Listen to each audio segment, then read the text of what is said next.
coming out to vote to see that the results were not uploaded. Now, just to show you the extent of the mischief that occurred, the results for the National Assembly elections, which occurred at the same time, simultaneously with the presidential results, were able to be uploaded, but the presidential election results were not uploaded. And till this day, as we speak, the results have not even been completely uploaded. What is even shocking is that we have seen photographs of individuals, a woman in a bathroom, uploaded supposedly as results on INEC's IREG page till this day. How can you elect someone on the basis of the photograph of a woman in the bathroom? I want to quickly mention that a lot of the international observers who were there were as disenchanted as I was. There were 4 African presidents, former presidents, who were in Nigeria to observe the elections. There were over 144,000 observers deployed across the country. And they all were disenchanted by what they saw. I want to say that what happened in Nigeria was not election observation, but a crime watch. We watched a crime being perpetrated on a country of 200 million people with utter and complete impunity. I also want to say that President Jimmy Carter has been vindicated. He went and observed elections in Nigeria many years ago, and he was so upset at the impunity and the brazen theft of the election that he vowed never to go back to Nigeria again.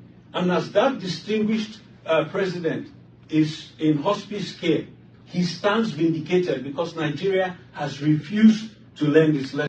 When you hear people like us talk that we should be involved in politics, so many of you fail to understand what we mean. But like I have made a decision to always be online, to point fingers and show you evidences why you should be involved in politics. This is why people like us are angry when we see people making comments like, "Na God go save us." I want to inform you publicly, there is no savior coming to save this country. I want to inform you again. The last one that was told that he came to save the world died 2,000 years ago, and is not coming because he wants to come and save Nigeria. Nigeria is not in the place of people who want to save them. Maybe you don't hear me. There is nobody coming to save this country. To save this country is in me and you hands. And that is why I will never blame the Southeastern and Igbos who are clamoring to have a divided country. Because as it is now, with all we are seeing, no savior is coming close by. All we need to do is to vote someone who can be a little bit, because nobody is a saint, nobody is a savior, nobody is a messiah. But at least we need to choose who is better. It's not because the person will do perfect thing or because the person is a saint. Look at that video you watch. ECOWAS are saying they knew what transpired in the last 2023 election. And they keep mute till today before they start saying it. They keep mute.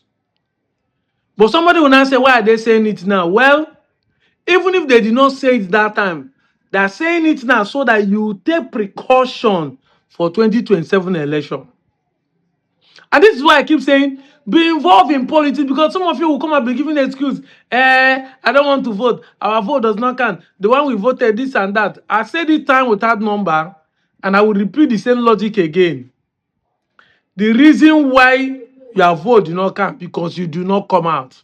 We should stop deceiving ourselves.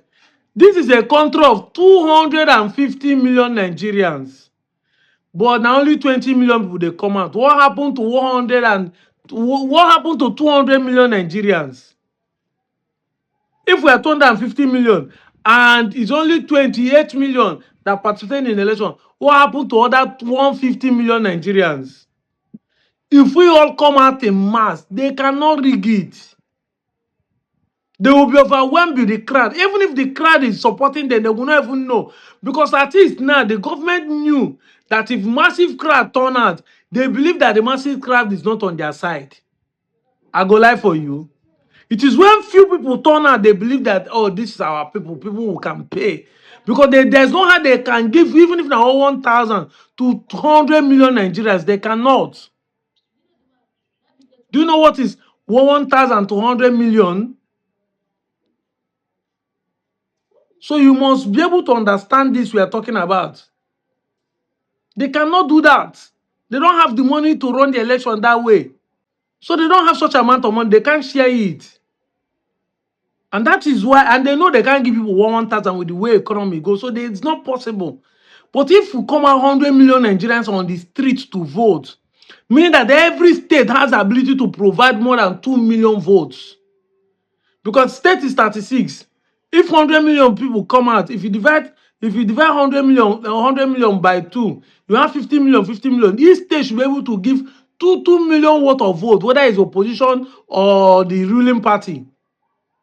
But election go dey finish, you go dey see 100 and something thousand, you go dey see 500 and something thousand, you go dey see state wey no go even reach 1 million. Because we know they come out, but if we say this, many of you know they understand. Be involved in politics, come out and exercise your political strength, your political power. Decide who will govern you in the next 4 years. Look at the mess we are in. And you'll be calling God. No, God is coming to save us. I just say make I draw your hand in the ear. No God is coming to save us. No God, no spiritual power is coming to save you. If you don't know you today. For years you have been praying, you have been saying that God. Now if they ask you, say now God they give leadership, he says now God give you Tinubu. If God neither appoint leader, the God appoint Tinubu. Is that what you're saying? You are governors in the state, you are senators, you are local government chairman. With what they are doing, is it God appoint them? Because not all about presidency. You must be able to come out and participate. I'm out of here, Joe.